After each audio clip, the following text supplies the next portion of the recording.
किसान भाइयों नमस्कार, मैं पुनीत सिसोदिया। किसान भाइयों, हमसे आपकी तरफ से जो सबसे ज़्यादा सवाल हमसे पूछे जाते हैं वो ये हैं कि हम अपनी फसलों में कौन सा टॉनिक दें, क्या डालें जिससे हम अपनी फसलों में अच्छा उत्पादन ले सकें या हम अपने फलों के साइज़ को बढ़ा सकें या उनकी क्वालिटी को इम्प्रूव कर सकें। तो आज की इस वीडियो में मैं उसी का जवाब लेकर के आया हूँ। मैं आज की इस वीडियो में बताऊंगा कि आपको क्या देना चाहिए जिससे आपकी जो फसलों का उत्पादन आपको अच्छा देखने को मिले। कोई भी आपकी फसल है उसका जो फलों का साइज है वो आप बढ़ा सकें, उसकी क्वालिटी आप बढ़ा सकें, यानी कि आप एक अच्छा प्रोडक्शन लें और क्वालिटी वाला प्रोडक्शन आप ले सकें। तो आज का जो वीडियो है काफ़ी इन्फॉर्मेटिव होने वाला है। वीडियो अच्छा लगे लाइक कीजिएगा, अच्छा ना लगे आप इसे डिसलाइक भी कर सकते हैं। देखिए, आज का वीडियो शुरू करने से पहले मैं आपसे एक सवाल पूछता हूं जिसका जवाब आपको अभी के अभी कमेंट सेक्शन में लिख करके हमें बताना है कि हमारी फसलों के लिए कौन सा तत्व है जिसकी सबसे ज़्यादा आवश्यकता होती है, यानी कि which is the most important nutrients for our crop. तो सबसे ज़्यादा जरूरी पोषक तत्व हमारी फसलों के लिए कौन सा है, उसका जवाब आपको कमेंट सेक्शन में देना है और सही जवाब आज की इस वीडियो के अंत में मैं आपको बताऊंगा। तो चलिए शुरू करते हैं आज का ये वीडियो। देखिए, जैसा कि आप जानते हैं कि हमारी फसलों के लिए 17 ऐसे पोषक तत्व होते हैं जो आवश्यक होते हैं, जो जरूरी होते हैं। हालांकि जो हमारी फसल है वो 17 से ज़्यादा पोषक तत्व लेती है। बहुत सारे पोषक तत्व होते हैं जिनको फसल हमारी लेती है, लेकिन 17 जो पोषक तत्व हैं वो ऐसे आइडेंटिफाई किए गए हैं, ऐसे पहचाने गए हैं जिनकी जो हमारे पौधे हैं उनको आवश्यक है। उनके बिना जो हमारा पौधा है वो अपनी लाइफ साइकिल को पूरा नहीं कर सकता है और हम उनसे अच्छा प्रोडक्शन नहीं ले सकते। यानी इन 17 में से कोई भी तत्व की कमी हो जाए तो हम अपनी फसल से एक अच्छा प्रोडक्शन नहीं ले सकते। हम कोई भी टॉनिक डाल लें या कुछ भी डाल लें, ये आपको समझना पड़ेगा। तो वो 17 पोषक तत्व क्या है ये आपके लिए मैं बता देता हूँ। देखिए, इनको हम दो कैटेगरी में डिवाइड करते हैं, यानी कि दो वर्गों में बांटते हैं।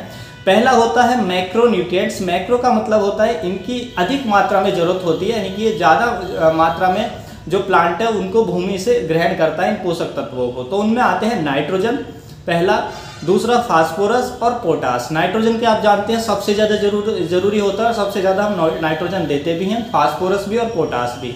तो ये तीन तत्व सबसे ज़्यादा जरूरत होती है। उसके साथ साथ कार्बन, हाइड्रोजन और ऑक्सीजन। तो देखिए, कार्बन, हाइड्रोजन और ऑक्सीजन जो है इनको जो हमारा पौधा है वो वायुमंडल से यानी कि हवा से और जो जल है उनसे ग्रहण कर लेता है। तो कार्बन, हाइड्रोजन और ऑक्सीजन की हमें देने की जरूरत नहीं पड़ती है, लेकिन जो नाइट्रोजन, फास्फोरस और पोटास है इनको हम देते हैं क्योंकि ये बहुत अधिक मात्रा में प्लांट इनको ग्रहण करता है। तो ये जो पोषक तत्व है ये है मैक्रो न्यूट्रिएंट्स, यानी कि इनकी बहुत ज़्यादा मात्रा में जरूरत होती है हमारे प्लांट को। उसके बाद आता है देखिए सेकेंडरी न्यूट्रिएंट्स। सेकेंडरी मतलब इनकी भी ज़्यादा मात्रा में ज़रूरत होती है, लेकिन जो मैक्रो न्यूट्रिएंट्स है उनसे कम मात्रा में ज़रूरत होती है। हालांकि इनकी भी अच्छी क्वांटिटी प्लांट लेता है। तो इनमें आता है कैल्शियम, मैग्नीशियम और सल्फर। तो ये तीन तत्व भी कुछ अच्छी क्वांटिटी में हमारे प्लांट इनको ग्रहण करता है भूमि से। लेकिन उसके बाद आते हैं माइक्रोन्यूट्रिएंट्स।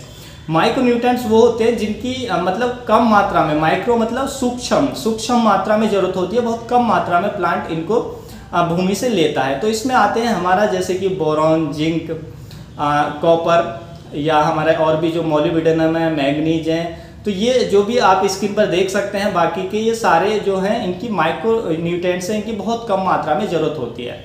लेकिन हमारे किसान भाई क्या करते हैं, ज़्यादातर अपनी फसलों में वो नाइट्रोजन पर फोकस करते हैं, वो ज़्यादा से ज़्यादा नाइट्रोजन देते हैं, लेकिन जो हमारे माइक्रो न्यूट्रिएंट्स हैं उन पर फोकस नहीं देते हैं। तो क्योंकि वो सोचते हैं इनकी तो बहुत कम मात्रा में ज़रूरत होती है तो ये प्लांट आसानी से भूमि से इनको ले पाएगा। लेकिन यदि उनको भूमि से मान लीजिए आपकी भूमि में इनमें से कोई भी माइक्रो न्यूट्रिएंट्स की कमी है, सूक्ष्म पोषक तत्वों की कमी है, और आप कितना भी नाइट्रोजन दे लीजिए, कितना भी टॉनिक दे लीजिए, तो इनमें से कोई भी एक पोषक तत्व की कमी है तो आप एक अच्छी फसल नहीं ले सकते हैं, अच्छा उत्पादन आप नहीं ले सकते हैं, फलों का साइज आप बड़ा नहीं ले सकते हैं। तो आप कुछ भी डाल लीजिए जब तक आप उस तत्व की पूर्ति नहीं करेंगे, क्योंकि ये जो तत्व हैं वो आवश्यक तत्व हैं, ये हमारे प्लांट को चाहिए ही चाहिए। यदि इन जो मैंने आपको पोषक तत्व बताए 17, यदि हम इनको प्लांट के अंदर पूरा कर देते हैं तो हमें कोई और कुछ डालने की जरूरत ही नहीं है। हमारी जो फसल का उत्पादन है अच्छा देखने को मिलेगा, साइज अपने आप इंक्रीज होगा और सब कुछ जो भी है क्वालिटी वो भी हमें बेहतर देखने को मिलेगी। फसलों में रोग नहीं आएंगे, कीट कम लगेंगे, फसलों की जो इम्यूनिटी है वो बूस्ट हो जाएगी। तो ये पोषक तत्व बहुत ज़रूरी हैं जो 17 हैं जो मैंने आपको बताए। तो इनमें से कोई भी कम नहीं होना चाहिए। देखिए जैसा कि आप सब्जी घर पर बनाते हैं, सब्जी में यदि हम नमक ना डालें तो देखिए सब्जी में नमक की बहुत कम मात्रा में ज़रूरत होती है, लेकिन वही नमक हम बहुत कम मात्रा में चाहिए, लेकिन वो ना डालें तो सब्जी का जो टेस्ट है वो नहीं आएगा। कितनी भी बढ़िया तरीके से सब्जी बना लीजिए, कितना भी अच्छा तेल आप उसको बेशक घी में ही क्यों ना छौंक दीजिए, तो आप थोड़ा सा भी उसमें नमक, जो थोड़ी क्वांटिटी में ज़रूरत होती है नमक की, यदि वो नहीं डालते हैं तो बिल्कुल आपको जो सब्जी है वो बेकार रहेगी। उसी तरीके से जो माइक्रोन्यूट्रिएंट्स होते हैं बहुत कम मात्रा में ज़रूरत होती है,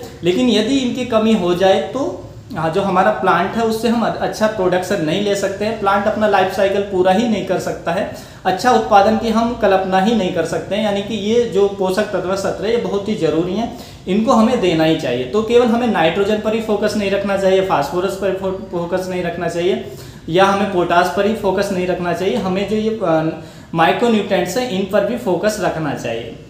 अब देखिए हम कैसे पता कर सकते हैं कि जो ये माइक्रोन्यूट्रिएंट्स हैं या कोई भी पोषक तत्व है कि हमारी सॉइल के अंदर इसकी कमी है। तो क्या क्या तरीके हैं कि हम कैसे पहचान लें जिससे हम उसकी पूर्ति कर सकें और हमें एक अच्छा उत्पादन मिल सके। तो देखिए इसको पहचानने के दो तरीके होते हैं। एक तो आप सॉइल टेस्ट करा लें अपनी भूमि का, तो सॉइल टेस्ट आप आसानी से करा सकते हैं। सॉइल सैंपल लें और किसी भी जैसे IARI में करा सकते हैं, और भी जो सरकारी संस्था हैं वहाँ पर आप करा सकते हैं, तो फ्री में हो जाता है। बहुत कम मिनिमम चार्ज में आपका जो सॉइल टेस्ट है वो हो जाता है और आपको पता चल जाता है आपकी सॉइल के अंदर कौन से पोषक तत्व की कमी है, और वही आप अपनी फसलों में देते हैं, उसी का स्प्रे करते हैं, तो आपको बहुत ही अच्छे रिजल्ट देखने को मिलते हैं और टॉनिक की आपको डालने की आवश्यकता ही नहीं पड़ेगी। तो पहला है सॉइल टेस्टिंग। तो दूसरा, यदि सॉइल टेस्टिंग के बाद जो दूसरा मेथड है वो है कि आप अपनी जो आपकी फसल है, खड़ी हुई फसल है, उस पर भी जो हमारे पोषक तत्व हैं उनकी कमी हो जाती है, तो जो फसल है वो भी सिम्टम्स शो करती है, तो उस पर भी हम देखकर पहचान सकते हैं कि हमारी फसलों में किस पोषक तत्व की कमी है। लेकिन उसके लिए आपको पता होनी चाहिए कि उसके सिम्टम्स, कौन से तत्व के सिम्टम्स किस तरीके के आते हैं। तो देखिए इस पर मैं आपके लिए एक डिटेल वीडियो लाने वाला हूं कि कौन से पोषक तत्व को कैसे आप पहचान सकते हैं, कि देखकर कि हमारी फसलों में इस पोषक तत्व की कमी है, इस पोषक तत्व की डिफिशियंसी है। देखिए हालांकि आपको बहुत सारे वीडियोज मिल जाएंगे और बहुत सारे चैनल पड़े हुए हैं, बहुत सारी जानकारी आपको मिल जाएंगी, लेकिन जहाँ तक मैंने वो वीडियोज देखे हैं तो जब हम उन्हें देखते हैं तो हमारी कुछ समझ में नहीं आता है, हमारा जो सर है वो चकराने लगता है। ये रियलिटी है। हालांकि बहुत सारी जानकारी ऐसी है जो अच्छे से देते हैं, लेकिन बहुत ज़्यादातर ऐसी हैं कि हमारे समझ में नहीं आता है। तो मैं आपको बहुत सिंपल वर्ड के साथ बहुत ही आसानी से समझाने वाला हूँ कि आप जब आप वो वीडियो देखेंगे, जब मैं वो डिफिशियंसी पर वीडियो लाऊंगा, न्यूट्रिशन डिफिशियंसी पर, तो आप वो जो वीडियो देखेंगे तो आप आसानी से समझ पाएंगे और एक एक चीज़ आपके क्लियर हो जाएगी यदि एक या दो बार उस वीडियो का आप रिपीट कर देंगे। तो हम सिंपल वर्डों में आपको लाने वाले हैं। नेक्स्ट में हमें ये भी ज़रूर लिखकर बताइएगा कमेंट सेक्शन में कि आप चाहते हैं या नहीं चाहते हैं। तो हम आगे वो जो वीडियो हैं वो भी लाएंगे कि आप किस तरीके से प्लांट को देखकर ही बता दें कि इसमें इस तत्व की कमी है और आप अपने आप उसको पूरा कर लें। तो देखिए इस तरीके से हम यदि अपनी फसलों में इन 17 पोषक तत्वों की पूर्ति कर लें तो हम आसानी से, यानी कि इनकी कमी ना हो, तो अच्छा उत्पादन अपनी फसलों से ले सकते हैं। कीट भी नहीं आएंगे, रोग भी नहीं आएंगे। तो देखिए इनमें से किसी की भी कमी हो जाए तो आप कुछ भी डाल लीजिए, तो हम इनसे अच्छा उत्पादन अपनी फसल से नहीं ले सकते हैं। तो इसलिए इनको ही हमें पूरा करना पड़ेगा। अब जो मैंने आपसे एक सवाल पूछा था कि हमारी फसलों के लिए कौन सा सबसे जरूरी पोषक तत्व है, which is the most important nutrient for our crop, मतलब हमारी फसलों के लिए सबसे ज़्यादा जरूरी पोषक तत्व कौन सा है। तो देखिए उसका जवाब है कि जितने भी 17 पोषक तत्व हैं वो जरूरी हैं, सबसे ज़्यादा जरूरी हैं। हम कोई भी एक ऐसा नहीं है कि हम सोचें कि नाइट्रोजन ही ज़्यादा जरूरी है क्योंकि नाइट्रोजन को ज़्यादा दिया जाता है, नहीं। यदि जितना जरूरी नाइट्रोजन है उतना जरूरी हमारा बोरान भी है, जिंक भी है, हमारा लोहा भी है जिसको हम फेरस बोलते हैं, या और भी जो कॉपर है वो भी उतना ही जरूरी है। तो हर एक पोषक तत्व उतना ही जरूरी है। यदि जो ये 17 जो पोषक तत्व हैं, निकिल भी उतना ही जरूरी है। तो ये जो 17 पोषक तत्व हैं इनमें से कोई भी कम हो जाए, किसी की भी कमी हो जाए, तो आप नाइट्रोजन कितना भी डाल लीजिए, यदि एक की भी कमी हो जाए जो कम मात्रा में चाहिए हमारी प्लांट को, जो माइक्रोन्यूट्रिएंट्स है उनमें से किसी एक की भी कमी हो जाए, तो हमारा जो प्लांट का प्रोडक्शन है वो हमें अच्छा नहीं मिलेगा। हम एक अच्छी फसल ले ही नहीं सकते हैं क्योंकि ये जो पोषक तत्व हैं 17 जो बताए गए हैं, ये वैसे वही बताए गए हैं जो हमारे प्लांट को जिनकी ज़रूरत होती ही होती है, हमें देना ही पड़ेगा। उनकी कमी के बिना हमारा प्लांट अपनी लाइफ साइकिल को पूरा नहीं कर पाएगा। किसी की भी कमी हो जाएगी तो प्लांट की ग्रोथ अच्छे से नहीं होगी, उसकी जो पत्तियां हैं वो अच्छी से नहीं होंगी, उनमें क्लोरोफिल की मात्रा की कमी हो जाएगी, रूट का विकास अच्छा नहीं होगा। मान लीजिए फसल बढ़ भी जाती है तो उस पर फ्लावरिंग नहीं आएगी, फ्लावरिंग से फिर फूल नहीं बनेंगे, फल नहीं बनेंगे और फलों का साइज अच्छा नहीं होगा। तो ये समस्या देखने को मिलेगी किसी भी तत्व की कमी हो जाए। तो इसलिए इनको हमें समझना ज़रूरी है, इनको ही हमें पूरा करना चाहिए, तो हम अच्छा उत्पादन ले सकते हैं। उम्मीद है आपको आज का वीडियो अच्छा लगा होगा। वीडियो अच्छा लगा तो लाइक कीजिएगा, अन्य फार्मर के साथ इसको शेयर जरूर कीजिएगा ताकि उन तक भी ये जानकारी पहुंच सके। मिलता हूं आपको नेक्स्ट वीडियो में नई जानकारी के साथ, तब तक के लिए आप अपना ख्याल रखिएगा। धन्यवाद।